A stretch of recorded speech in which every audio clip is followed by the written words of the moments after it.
Hello, my name is Maria Almanza, and here is the latest Contract Admin Tip of the Week. In today's Tip of the Week, we are going to discuss Section 2F of the CBA, Jury Duty. The contract does provide some good protections for pilots when you are required to fulfill your civic duty to serve on a jury. There are a few things to keep in mind once you receive the jury duty notice. The first step is to notify your chief pilot's office as soon as possible, but no later than 3 days after receiving your jury duty summons. Scheduling is required to pull pairings that conflict with the known jury duty with pay.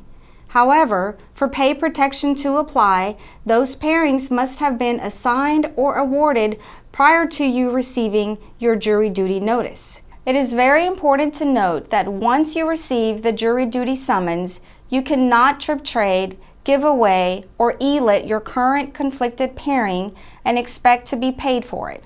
A common misconception is that you could still elit or trade, but just only be protected for the value of the original conflicting trip. But that is not how the company has applied the language.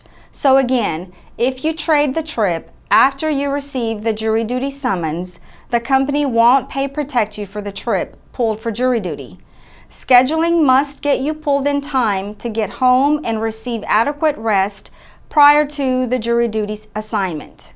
They may wait until the day before the possible jury service before pulling you, even calling the courthouse to see if you're needed.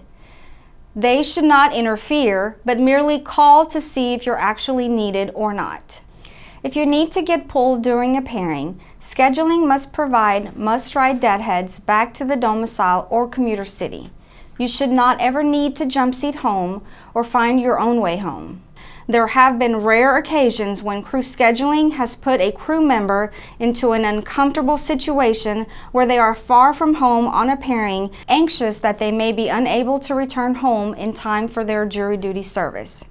If you find yourself in such a situation, call scheduling and ask a supervisor for assistance. If you're still having problems getting pulled in time to allow for you to fulfill your civic duty, please call the chief pilot on call. Tune in next week for the next Contract Admin Tip of the Week.